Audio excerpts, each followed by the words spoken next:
رسول اللہ صلی اللہ علیہ وسلم کی حدیث، صحیح مسلم کی حدیث ہے، نبی پاک صلی اللہ علیہ وسلم فرماتے ہیں کہ ماں کی دعا کتنا بڑا خزانہ ہے۔ ماں کی دعا، نبی کریم صلی اللہ علیہ وسلم فرماتے ہیں کہ میرے صحابہ کرام، تم سے پہلی امتوں میں ایک اللہ کا ولی تھا، متقی تھا، عابد تھا، پرہیزگار بندہ تھا، اللہ کی بندگی کرنے والا، جس کا نام تھا جریج۔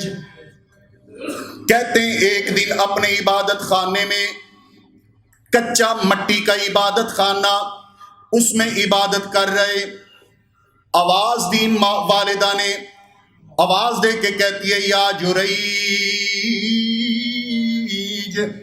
اے میرے بیٹے جریج میری بات سنو۔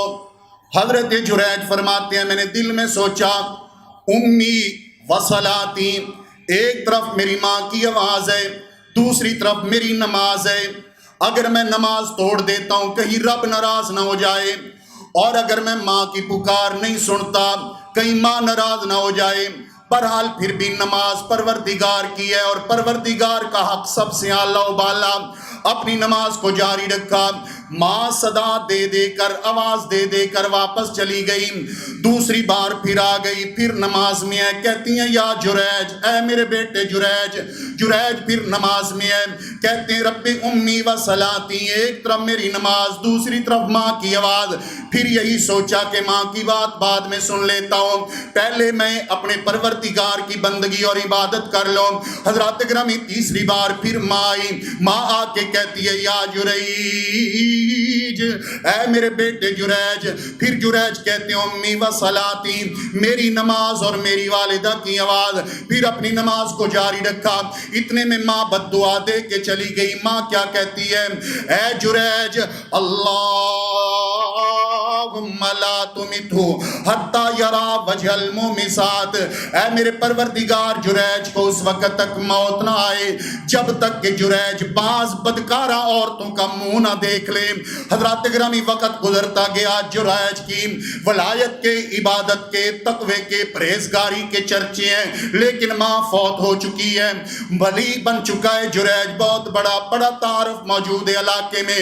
بعض لوگ حسد بھی کرنے لگ گئے، حتیٰ کہ مخالفین کی ایک جتھا، ایک جماعت کھڑی ہو گئی، اس جریج کا کس طرح اس کا نام و نشان برباد کیا جائے۔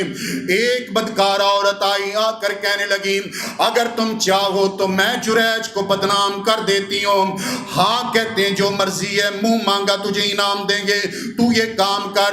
یہ کیا کرتی ہے، ایک چرواہے کے ساتھ بدکاری کرتی ہے، جس کے نتیجے میں حاملہ ہو جاتی ہے۔ وقت آیا بچہ پیدا ہو گیا، جب بچہ پیدا ہو گیا قوم کے لوگ پوچھنے لگے کہ اے عورت تو شادی شدہ نہیں تھی، پھر یہ بیٹا کہاں سے آ گیا؟ کہنے لگی یہ تمہیں نہیں پتا کس کا بیٹا ہے؟ کہتے ہیں ہمیں تو نہیں پتا۔ کہنے لگی یہ جو عبادت کرنے والا، یہ جو متقی اور پرہیزگار بنا ہوا ہے جریج، یہ اس کا بیٹا ہے، اس نے میرے ساتھ بدکاری کی۔ صحیح سند کے ساتھ صحیح مسلم کی حدیث مبارکہ، نبی کائنات صلی اللہ علیہ وسلم فرماتے ہیں پھر کیا ہوا؟ لوگوں نے کوئی تحقیق نہیں کی، کوئی سوال نہیں کیا، کوئی چھان بین نہیں کی، ان لوگوں نے پتھر اٹھائے، جریج کا معبد خانہ توڑ دیا، عبادت خانہ توڑ دیا، جریج کو باہر نکال لیا، جریج کا منہ کالا کر لیا، گدھے کے اوپر بٹھا لیا، اور پورے علاقے کے چکر دلانا شروع کر دیے۔ کہنے لگے لوگوں دیکھو یہ بڑا متقی اور پرہیزگار بنا پھرتا تھا، تمہیں نہیں پتا یہ متقی نہیں، پرہیزگار نہیں، یہ تو بدکار ہے۔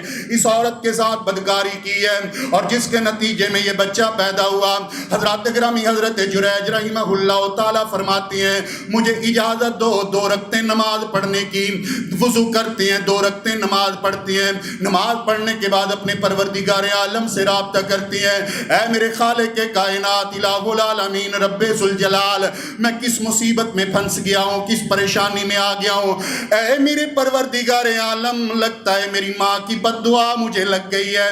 جب انہوں نے میں نماز پڑھ رہا تھا کہا تھا اے جریج تب تک تیرے اوپر موت نہ آئے آئے، جب تک کہ تو بعض بدکارہ عورتوں کا چہرہ نہ دیکھ لے۔ لگتا ہے میری ماں کی بد دعا لگ گئی ہے، الہ العالمین میں تجھ سے معافی مانگتا ہوں، مجھے معاف کر دے میرے پروردگار۔